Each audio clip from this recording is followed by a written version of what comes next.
podcast where we believe men need to get out of the rut of working non-stop and put themselves last. So whether you're in higher management, a corporate exec, or a small business owner, it's time you start improving your health, your relationships, and your mindset.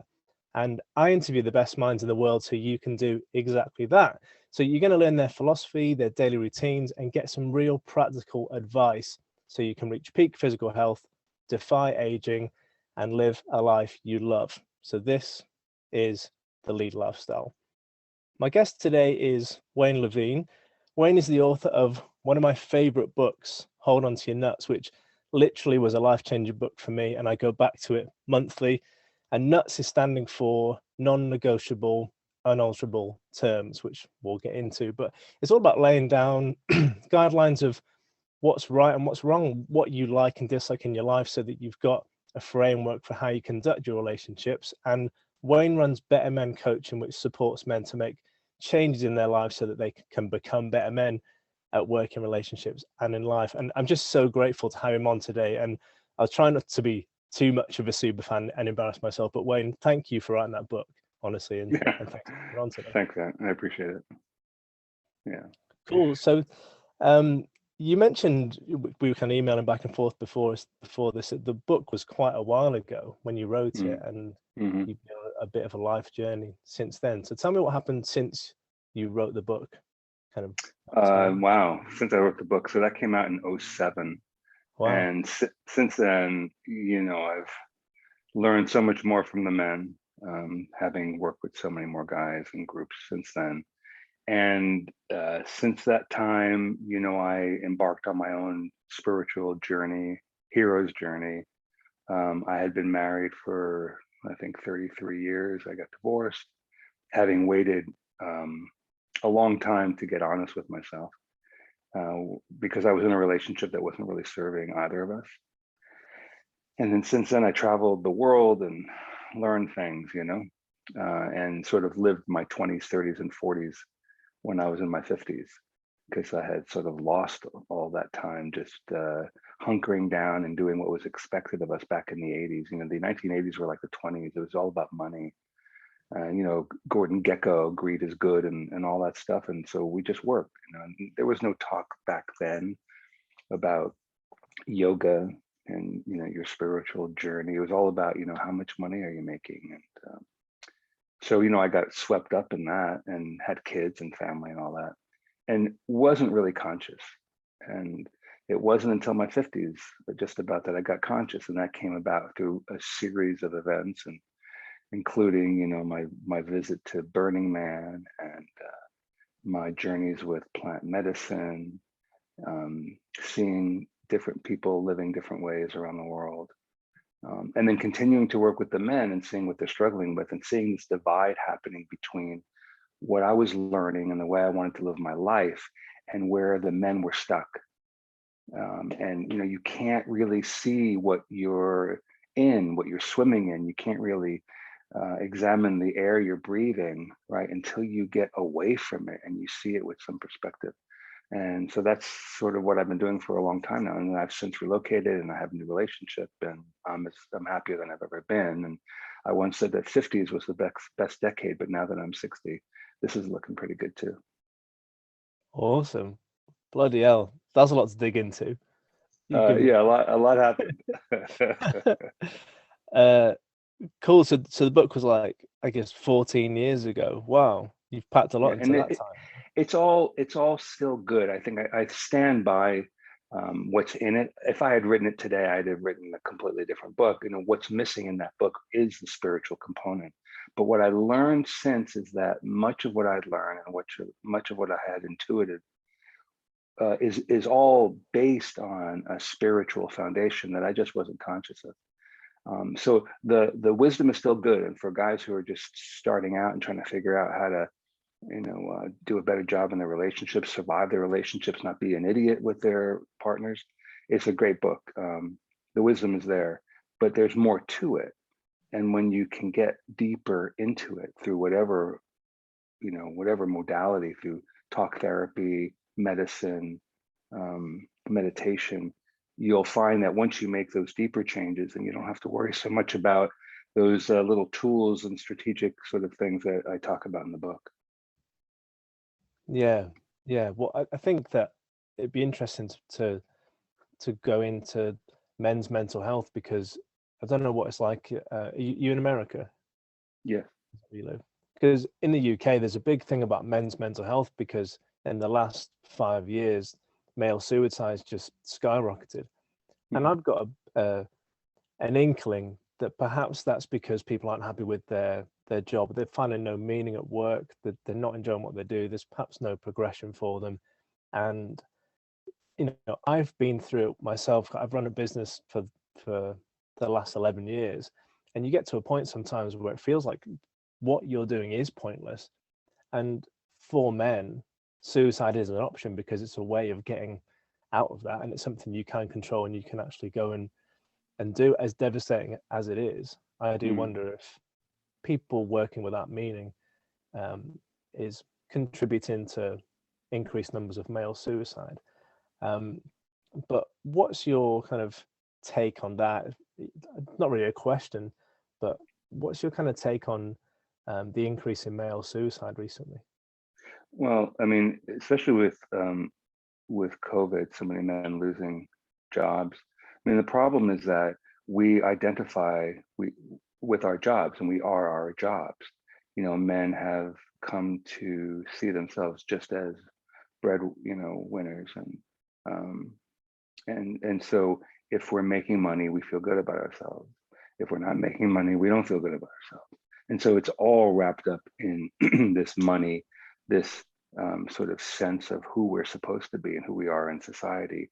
And men have not obviously been valued in many ways, and that we've had all the power, and we've oppressed, and we've done terrible things. And at the same time, at least I know in the US, sort of culturally and pop culturally, and men are viewed in a particular way, and they're expendable. And look, there are so many terrible issues that are not being addressed well. I mean, we see it with racism and sexism. I mean, so everybody needs help. Everyone needs to rise. Excuse me. I just don't want to make men look as if we're victims, especially white men, because we've had all the privilege. Nonetheless, what we've done with it has not worked for us or anybody. And so we're all, in a sense, and I really want to be clear about this, we're all, in a sense, victims of a system that doesn't work. I mean, capitalism, and it's not working for most people. There are people who have who've had a much harder time. So I just want to say that, because I don't want to be misunderstood. But as far as men goes, we have not had the support we need. We have not had the mentoring, the examples, and we're isolated. So we just sort of do what we do, and we compete with each other, and we don't really trust one another. And so at some point, and I've been there. I was there when I was younger, when I was depressed and had issues. Yeah, suicide seems like the only way to stop the pain. This whole competitiveness thing seems crazy. I deal with 40 or 50 men every week, and there are some things that are not talked about very much. Finances are not talked about very much. Sex is not talked about very much. And yet we all need to know, what are you doing, right? What are you doing to prepare for retirement? What are you doing to, make sex interesting at home? And because we're private and competitive, we're not even sharing that information freely with each other. So every guy is out there, right? We're all out there independently trying to figure out this crazy crap when it shouldn't be that way, Yeah. And so anyway, it just perpetuates itself. We're separate. We need help, and men are least likely to ask for it. Yeah, sounds like my life journey, because I definitely isolated myself when I started a business and moved away from home and didn't talk to my friends, school friends, and even for support or to tell them how I felt or anything. I just pretended that everything was going really well, and it got to the point where I was nearly bankrupt. People were asking me, "Oh, how's your business going?" And I just, "Oh yeah, it's great," even though it wasn't. And only now looking back that I realized what what a bad situation I was in. Like you said, you can't see the water that you're swimming in. You can't sense that environment until you kind of hit rock bottom, I suppose. I'm going to change. Well, the rock bottom. You're lucky if you can hit rock bottom. If you don't, then you just continue on. And I know too many men who've continued on into their 50s, 60s, and 70s, never being honest, never being happy. And so when you talk about health, it's about balance. It's about courage, because we are so governed by fear. We're so driven by fear. Like, if we don't work this hard, we're not going to make enough money. And we don't even know individually, when is it enough? Like, when's it enough? How much money is enough? I have some clients who they have 10 million in the bank, but they're going to feel nice and comfortable when they have 30. And I have other guys who, are never going to get near there, and they're much happier too. So when is it enough? And no one's going to tell you that. You have to decide that for yourself. And the truth of the matter is, it's enough when you say it's enough. How much do you need? How many possessions do you have to have? How much money in the bank do you have to have? And these are questions that are really up for me now, because I'm sort of in semi-retirement. I work some, but I don't work all the time because I don't want to anymore. And I still need to work. I can't stop and continue to have the lifestyle I have. So I have to figure it out. And it's challenging because I've been steeped in this culture that says more, more, more, more, more, more, more all the time. And it's too easy for everyone to get lost in it, especially young people, because you're trying to establish yourself and generate something and create a business or create a life or build a family. And all you hear around you are the next 10, 20, 30 hacks that you can make on your life to make more money, to live longer. And it's, for the most part, I think most of that's bullshit. I really do. It's like, it's very trendy. I have a lot of friends who were in this ring, telling them how they're sleeping. I mean, you wake up tired, you're not sleeping well. And, it's interesting, and we want more and more data, but I'm tired actually of all the data. I don't need so much data. I think what we need is to be able to be quiet and listen to the truth, because the wisdom that we need to live our lives the way we're meant to live our lives is actually inside. We just have to pay attention, be able to talk to some trusted people, get some feedback, and go with it, and really ignore most of what's coming in from the outside. What was the first time in your life where you actually sat down and listened and realized that you weren't happy with, your job or relationship? Like, when was that kind of trigger for you? Well, I'll tell you. So it's been years. I can share this now. So I went to a bachelor party when I was 49 in Las Vegas. Really, just one of the worst places on the planet. We were in a club, and I did MDMA for the first time. I was 49. I did it for the first time. I mean, it's the kid's drug. And I danced all night, watching the lights rotate on the ceiling. And I had the most incredible time of my life. And I thought, I never knew a human could experience so much joy. I just had never felt it. I grew up in a family with a lot of depression. My lineage is very depressed, Jewish, Russian. And I thought, well, I need to figure this out. And it just blew the doors off. And I thought, I need adventure. I need to find out how to get back to this place without drugs. And then one thing led to another. And I just started, as one of my friends said when I went to Burning Man a few months later, he said, here's my advice to you. He said, just say yes. And I just started saying yes to everything, right? And it led me down a path, and I got criticized a lot, judged, and I probably did a lot of things that were a little messy and stupid. And I'm glad I did it.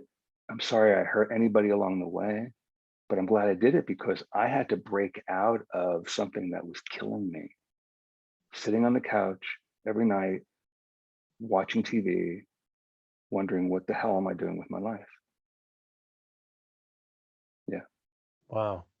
Well, I think we're often pretending to be these roles that people expect us to be, aren't we? So I think whenever I've made a massive change, it's always come with criticism.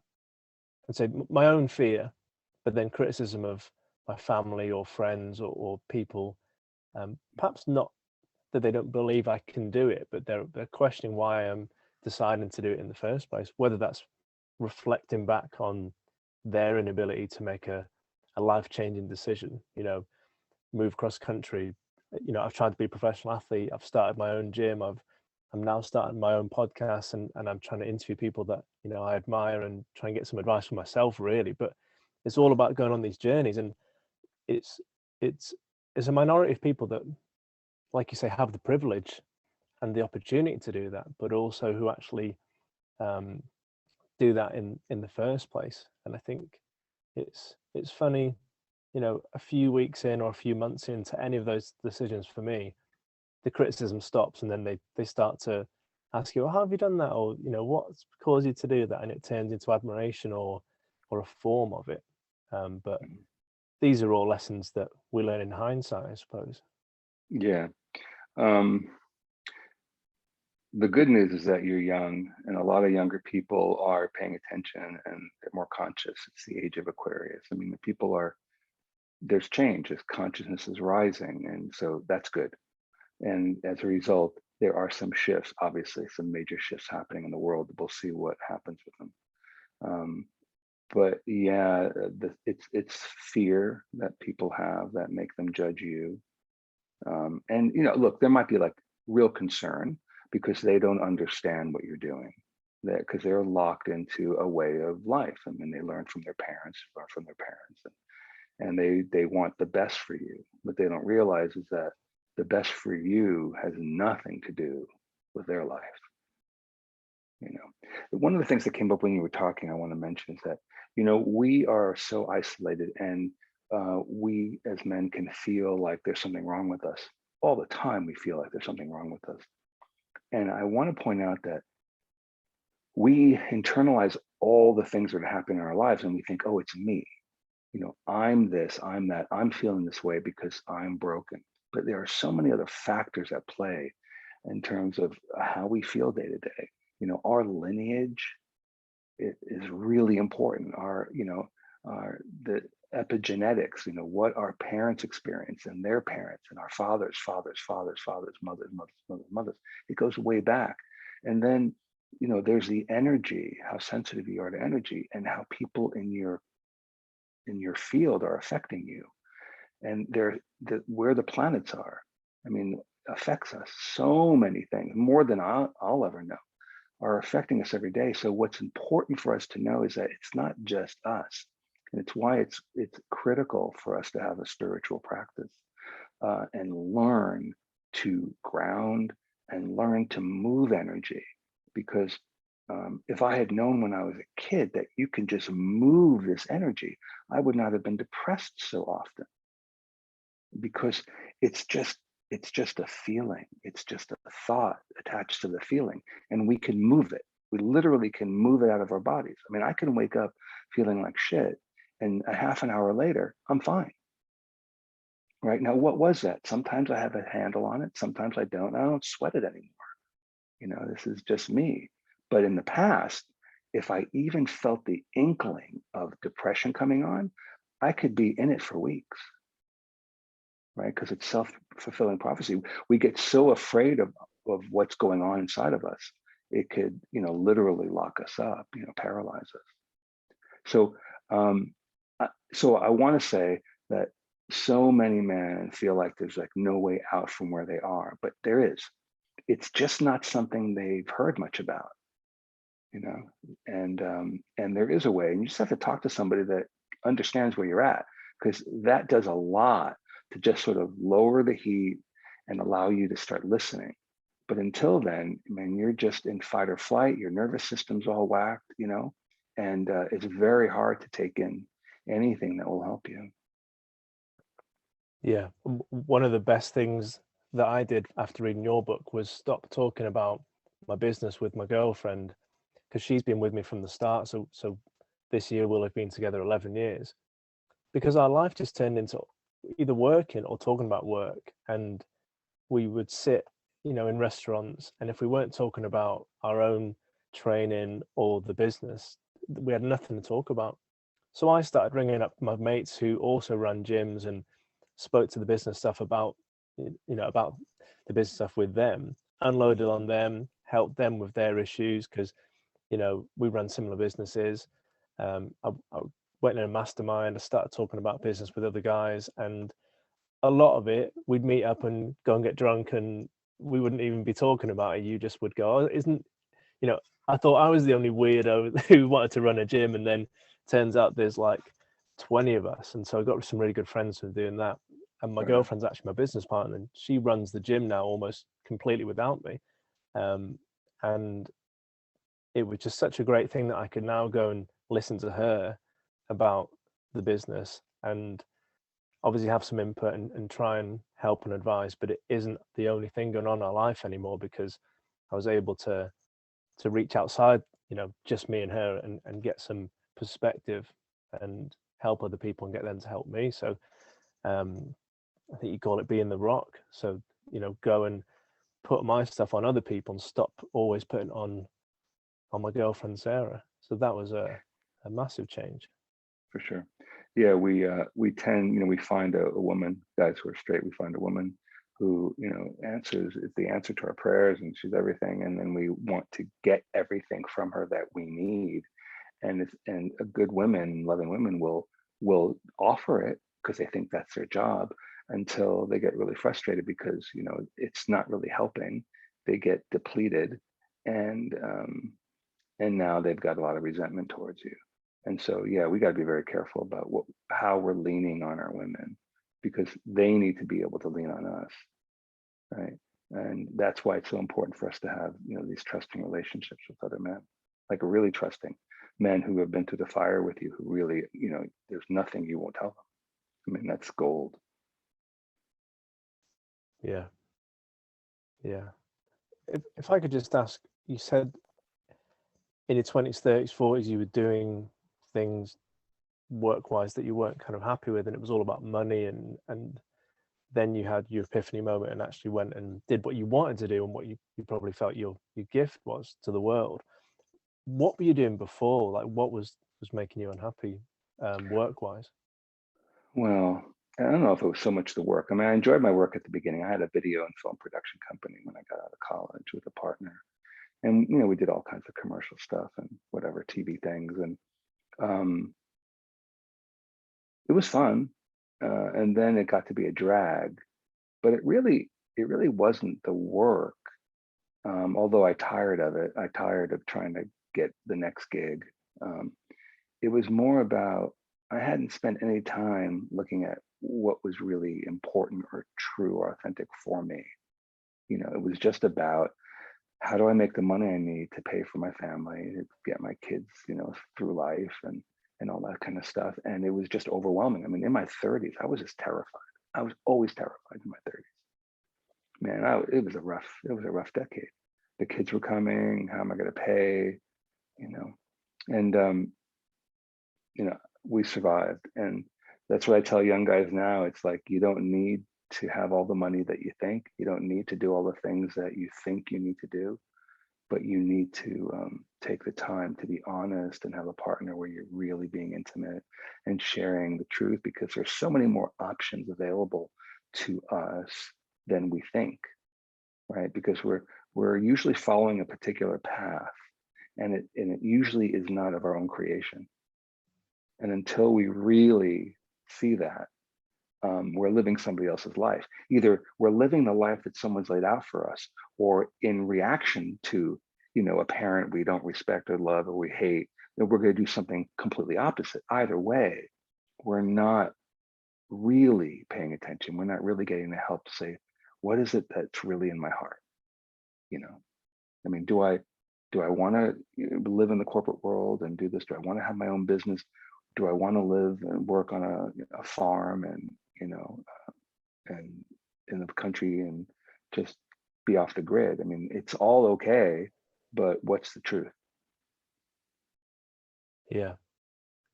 Sorry, I was drawn in there. You like describing my childhood. Yeah, because I think I often wonder why I started a gym, because I started it so young. You know, I was 22, I was straight out of uni, got my degree in sports science, and just went for it. And I think I was just so determined to probably prove a few people wrong that I ended up getting in a really bad situation financially, because I didn't know what I was doing with the business. But and I'm not trying to turn this into a counseling session. I'm still going to try and make it an entertaining podcast. But for me, like, I really didn't get on with my dad when I was a teenager, and he was in the army, so he was away a lot. And then in the Iraq War, he went to the Middle East and started doing private security after he got out of the army. So I saw him even less. And I think between the ages of 11 and 16, you know, they're probably quite important years to have a male role model as you're going through puberty and starting to, you know, date girls and take on more responsibility and get your first job and things like that. But I was lucky enough that my mum's dad, my granddad, actually was a really good role model for me. But I ended up really resenting my dad for not being there. And I always thought I was going to go into the military, but I ended up trying to go professional in rugby. And I was so driven and worked so hard and trained all the time. And eventually that got me to the point where I became a professional coach in rugby. I didn't quite make it as an athlete. But I often wonder if that was because I was trying to carve my own path rather than follow him. Sure. And I think some confirmation of that, and it is nice, I suppose, to look back and be a bit wiser. But some confirmation of that is that a few years ago, I decided to actually learn about what he must have been through. He was in a war called the Falklands War in the 80s, and it was pretty brutal. And he did some other things in Bosnia. There was a huge genocide in the Balkan states, or whatever it's called. And I just started learning about what he must have gone through. And at the same time, he was trying to raise a kid, and I had tried to have some real empathy. And, you know, I hadn't seen him for probably a year, phoned him up, went for a meal, said, you know, it must have been really hard. And I probably wasn't very helpful being a rebellious teenager. I just, you know, want to tell you that I'm proud of you. And literally a year later, I had this massive urge to go and join the army and be a soldier. And I went into the reserves for a few months and actually did some training, and it was really weirdly nostalgic. I felt like I'd, you know, it was something that I'd missed, you know, my whole life perhaps. And I think that was a really interesting insight into my own behavior. And I have overanalyzed it probably, but I've got a really good relationship with my dad now. You know, we talk every week, and I go and see him now and then. He doesn't live too far away. So yeah, I think it is interesting how your childhood perhaps dictates that first part of your career.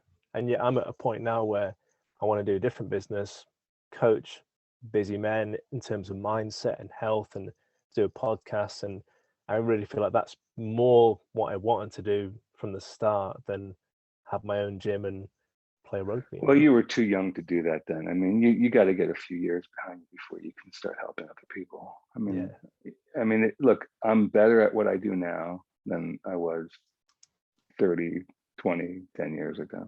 So you just get better and better the more you live. Yeah. Yeah. As long as you do your work. As long as you do your work. Yeah. And it's never done, I'm afraid. Yeah. Yeah, it is that hero's journey. I've had a lot of these conversations now, and it seems to start out people are men are serving other men, you know, in some capacity with what they do for their career, and then you reach a point where you realize you're either burnt out from it or there's got to be something more, and then that's perhaps the trigger point for the next stage in your life. It's very Joseph Campbell hero's journey type stuff, isn't it? It's very deep. Do you think you have a choice in that, or do you think that is just life? Do you think that's just the way it goes, and we're all in it for the ride? Yeah, I think there's something to learn, things to heal. Yeah, I mean, I just had that spiritual sort of perspective that we came into this particular family for a particular reason to work some things out. And it's challenging. And some people have a much harder time with it, for sure. And that's why I think we just need to be able to help each other. And, that's one of the painful parts about seeing what's going on especially in the States. I know it's happening in the UK too, just with around racism and all that. It's like we have permission to hate other people. It's just the worst thing, and the older I get, the more I see it. And I'm with a woman of color. And so I've been educated for years about what I had not seen all my life because I didn't have to see it. It just wasn't in my field at all. And now I see it, and I can't unsee it.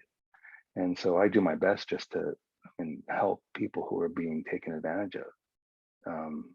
And that's really gratifying. And that's where I'd like to go, as you talked about, you get burned out. I could see doing a certain amount of coaching for men, individual and group, but I want to do something else. I want to help in another capacity because, we want to challenge and we want to be of service. And there are a lot of new guys coming up, coaching men, which is terrific. When I started out, I was looking for some examples of websites, and there wasn't anything. There was nothing on the web back, when I started. And now I the other day I looked to see who's out there. It's like, wow, so many guys, doing this and that. And, a lot of it's crap. Listen, there are a lot of people who are selling things that if they can help a little bit, that's okay. But be careful, as I'm talking to your audience, be careful where you put your money and time, and really pay attention to whether you're feeling connected and that the person you're working with has the wisdom that you really need to guide you.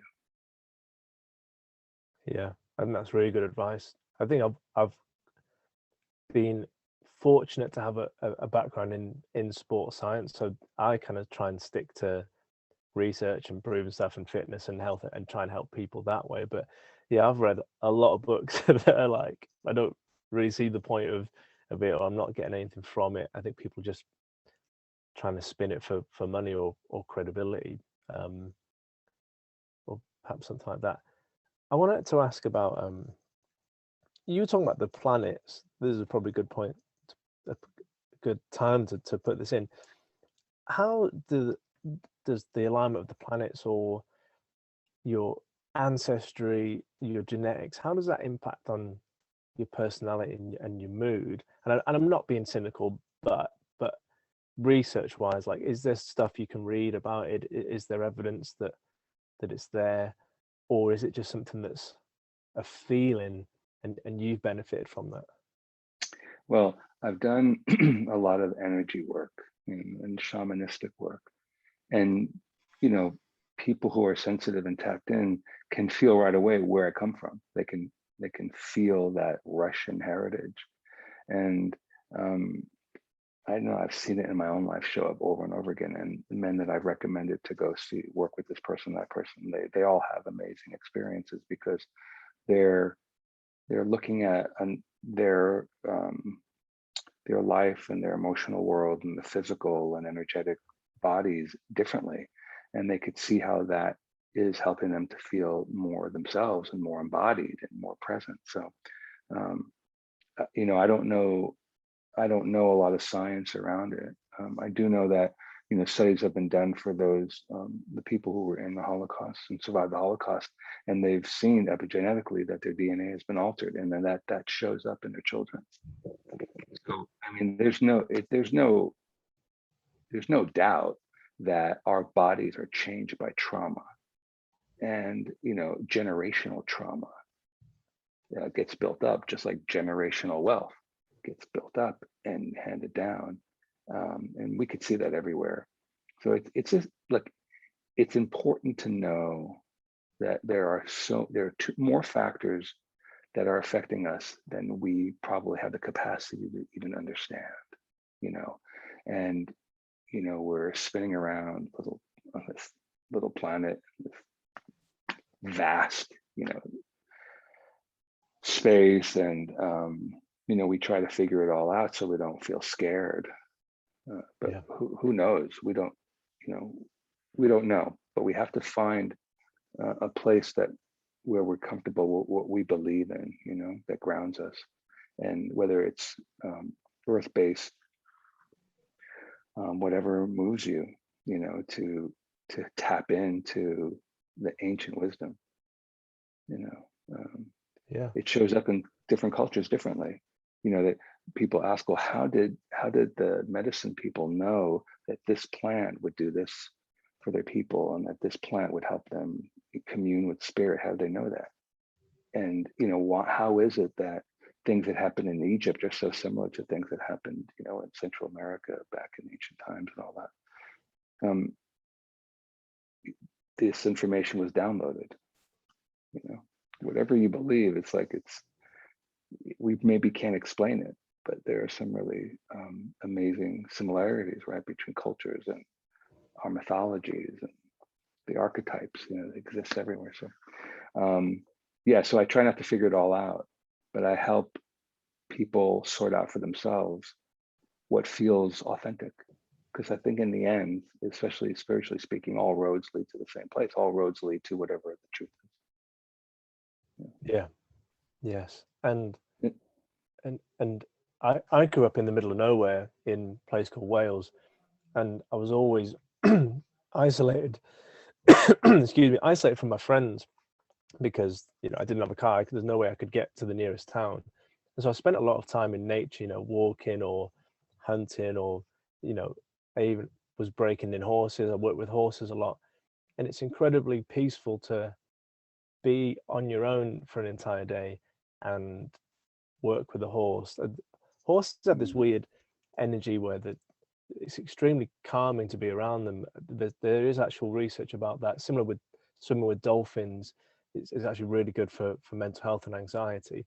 But there's a way you can communicate with animals, isn't there? Obviously, training animals, you're trying to understand each other without verbal commands. It's body language, it's pressure, it's space.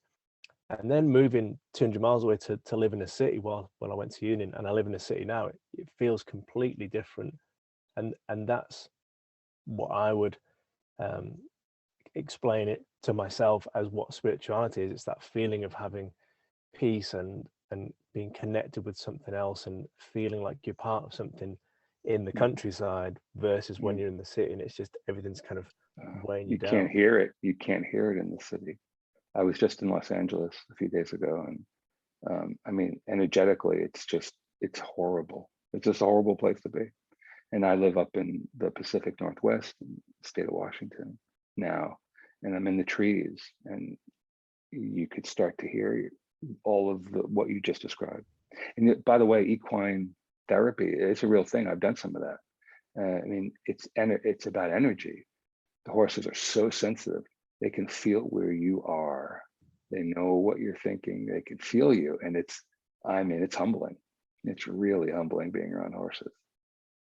I would recommend that for anybody to do some of that, to be around horses and learn about who you are. Yeah. And I was just over at a friend's the other week, and he's got about 11 horses that, you know, are on livery for other people. And he got this horse called Red, I think it was, and he was always biting people quite aggressively, you know, like a big Irish sports horse, like a racehorse type thing. And I used to have a horse that was exactly like that, and I kind of knew how to position myself and stand and everything else. And it tried it with me, but then completely calmed down. It was really nice. And you know, you're going to find out how much of a horse geek I'm now. But have you seen the Monty Roberts stuff? You know, the Horse Whisperer, and how he'd break down the horse to the point of submission, and then you have this process called join up, where you stand sideways from the horse when it's in a physically submissive state, and as in you're not facing it, you're kind of side on in a non-threatening manner, and it walks towards you, and you put your hand on the middle of its forehead. Because they can only see mainly sideways, they can't really see in front. For you to be able to put your hand on their forehead, it's a massive sign of them trusting you, because that's where the threat's coming from that they can't see.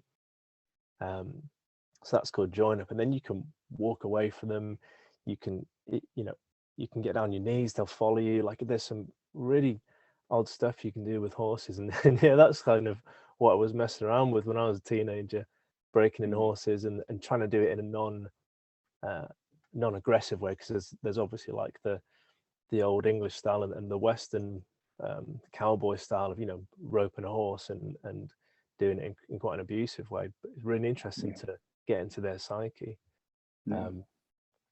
And spiritually speaking, and kind of semi-changing the subject, what's your experience with like dreams and the power of dreams, or keeping a dream journal? Like, have you done any of that, and have you found any of that beneficial? That's really not my wheelhouse. I mean, it's not something I've done a lot of, because most of my life I never remembered my dreams. Things are starting to pop up now. I had a really interesting one the other night. My partner, she's all about dreams, and she writes it. She's a writer, and she writes it all down. And maybe it's starting to rub off on me. But I had a good one the other night that might have meant something to me. Cool. But yeah, it's not something I can really speak to. Yeah, I've had some weird scenarios with dreams. People talking to me, and then the next day finding out they've passed away. That's happened twice. And like I said, I'm cynical, and I try and be a scientist about things, but there's clearly something at play that I don't understand. Well, listen, scientists are some of the most spiritual people on the planet these days. Like, they understand what's going on, and they also understand what they don't know. They know how vast it all is and how little we know. And then you look at the people who think that they're spiritual or religious, and they think they know everything. The art of keeping an open mind, isn't it? Yeah. One last thing, and then I think I'll let you go. Can you explain, as I don't know anything about it, plant medicine, I guess like ayahuasca type stuff, or the shamanic stuff, like how is that of benefit to men in the Western world who are kind of work 9 to 5, burnt out from work, and then they sit on the sofa and they're kind of crashing out watching Netflix? Let's call that standard bloke scenario A. How is he going to benefit from this? And I've noticed in the past 5-10 years people talking about it more on podcasts and more content about it, but I really don't understand. I haven't looked into it myself or tried it myself, but what's the benefits, and what is this movement that's coming up with plant medicine?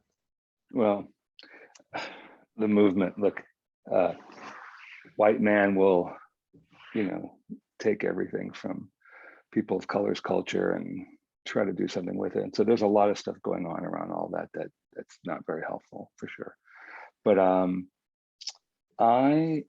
after that experience I told you about back when I was 49 and went to Burning Man, I started to spend a lot of time with psilocybin, mushrooms. And I did that because I wanted to find out what was back in the recess of my mind. I couldn't remember my dad. He had died when I was young. I wanted to break all that open. Well, I would do psilocybin by myself out in the mountains. And, I started to have amazing experiences, and I started really connecting with the land. And, I could talk about that for hours, what happened for me back then. And I think that's where my spiritual journey actually started, because I was connecting with the divine feminine. I just felt things I'd never felt before. I could see, I could see the earth breathing, and the lasting impact on me was radical. And then I was introduced to ayahuasca, and which is, they refer to ayahuasca as grandmother. And that's a very powerful medicine that you don't do on your own. And, some people say that a weekend of ayahuasca is like a year's worth of therapy, 10 years worth of therapy. It depends. But you go on the journey with ayahuasca. You sort of go where you need to go, and she shows you what you need to see. And there could be immediate, really long-lasting revelations from these experiences that you that can change your life. Sometimes it takes a long time. There's a lot of trauma to work through. So the medicine was intended in the various cultures to allow you to connect with spirit, and in the right hands, wonderful things can happen. And there's also I've done DMT, 5-MeO DMT, which is from the Sonoran toad, the milk of the toad, which is a whole other level of magnitude. The 5-MeO, I died. I really had the death of the ego with that, which is also possible with ayahuasca, but that never happened for me. All of these experiences, the 5-MeO allowed me to no longer be afraid of death. That's what that experience did. It's so hard to talk about in just a few moments, but it was a progression. I was seeking, and I think I met a lot of people along the way who were also seeking, like, what's life about? What's my purpose? What's God? Who am I? The Buddhist sort of path. And so I think that there's a place for it. It's not something to do because it's trendy. If it's part of your journey to learn about yourself, then I think it could be very powerful. Yeah. Did it find you, in a sense, or did you go looking for plant medicine? Well, you want to be called to it, right? You want to do it when you feel it. If you're terrified of it, don't do it. If you're nervous and excited, then maybe it's time to do it, but you really have to check in with yourself. You're going to be fine. Usually there aren't too many negative, long-lasting sort of consequences of it, but it could happen. You could be traumatized by some of this stuff. You certainly don't want to be forced into it. I think I wasn't looking for mushrooms. It found me. Ayahuasca, I wasn't looking for that either. I met somebody and I started to learn about it, and I thought, nah, that's not for me. And then that person circled around in my life like 8 months later, and things had changed. I thought, oh, okay. And I had this glorious feminine experience, that set me on a path of doing the work I needed to do to heal the feminine within myself. That's one thing that men really need to know too, is that there's feminine and masculine energy in all of us. And if we are not aware of the feminine, and if we don't honor the feminine in ourselves, we won't honor the feminine in our women, which is one of the reasons we treat the earth the way we do, because we're just not connected to that feminine energy. We abuse the planet, we abuse our women. So it's all tied together. It's all tied together in a way that I don't understand, but I can certainly appreciate that something's going on here. Yeah, I think, and I'm trying to look at it from the perspective of someone who is completely closed off mentally to these realms. I think it's something to just keep an open mind, like you say. Scientists have an open mind and know what they don't know. I think it is realizing that you don't know anything, and keep your mind open to that. And try things. I really am a fan of doing the next thing. I really am. Because you never know what thing is going to work for you. You don't know what combination of things is going to really be that healing cocktail for you. You don't know, so you try it. I'm a big fan of just saying yes. Awesome. And do you, once you've had those transformational experiences and you've decompressed and you've kind of learned what you think you need to learn from it, do you meditate or do any workouts, or is there like a daily or weekly practice that you do that kind of helps you stay grounded? Yeah, for sure. When you're talking about integration, it's a real important component of doing plant medicine, and it's not often handled well. That once you have an experience like that, you want some help integrating it and understanding it.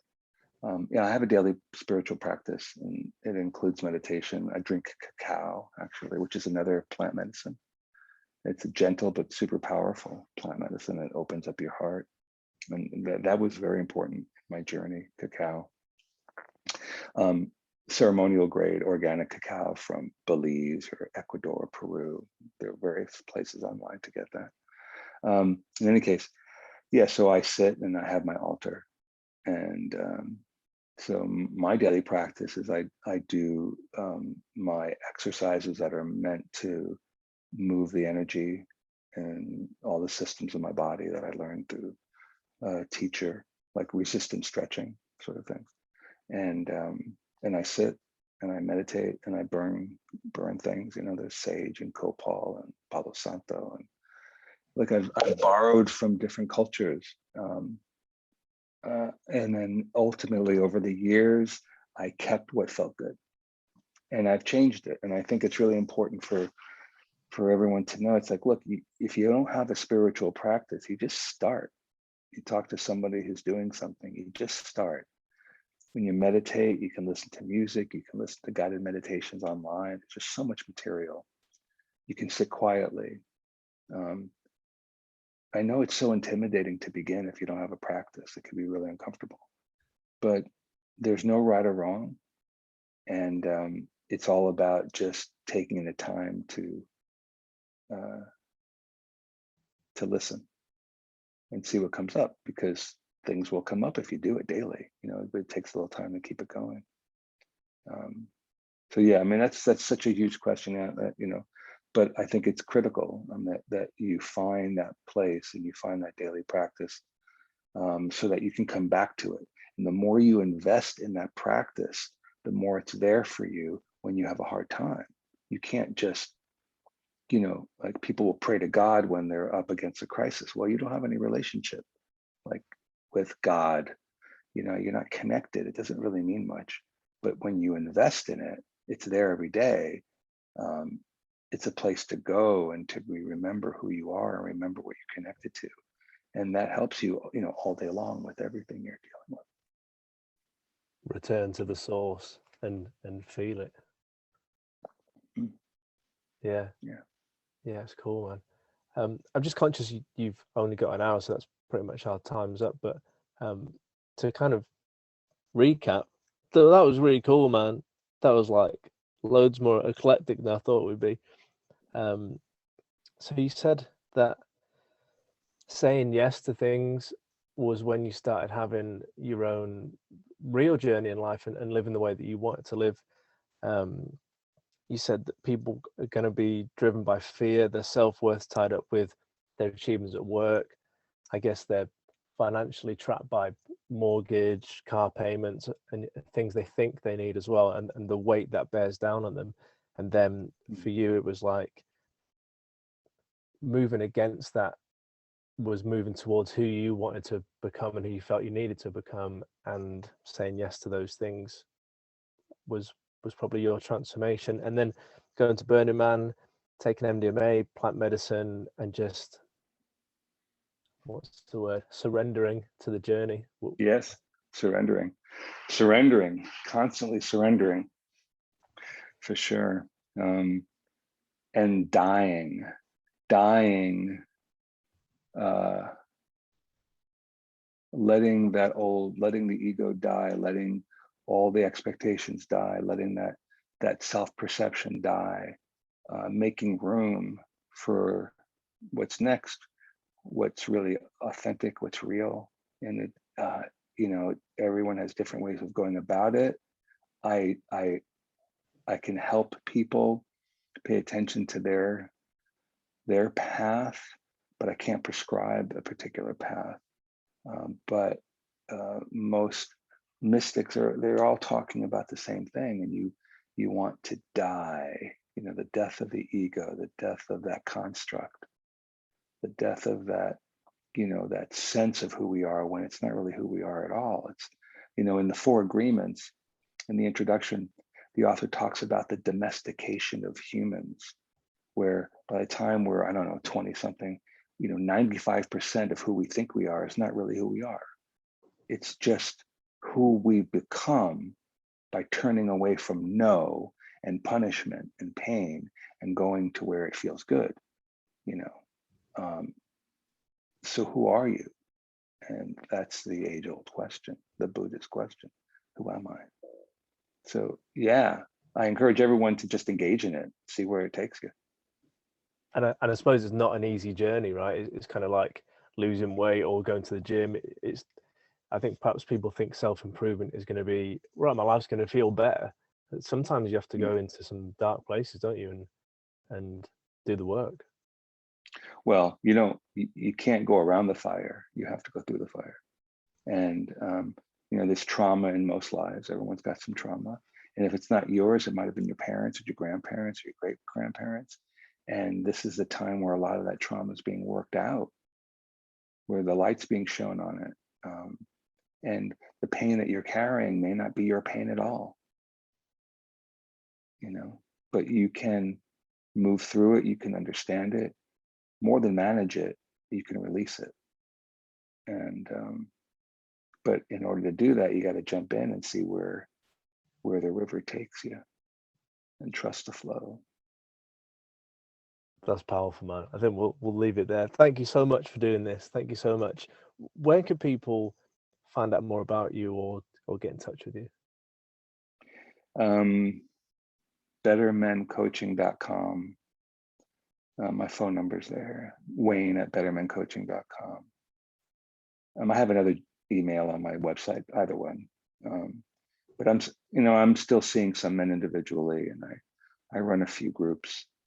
I'm really most interested now in working with men who are really committed to making change and are doing it for themselves. I've worked with men for years who are in crisis, dealing with divorce before, during, and after, and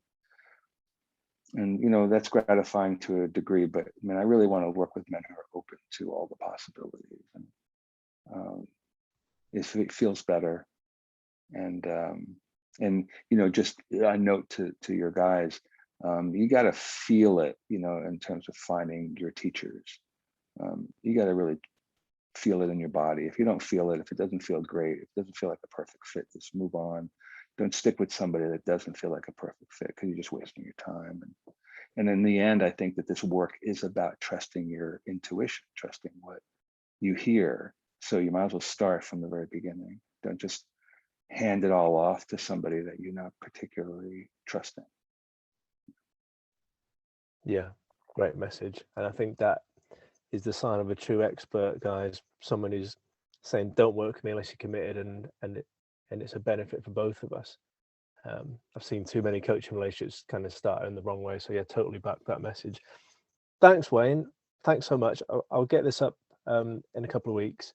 But again, thanks for doing it, and good luck with what you're working on next. And again, thanks for taking the time. Yeah, thanks for reaching out. It was a good conversation. Yeah, enjoyed it. Take care.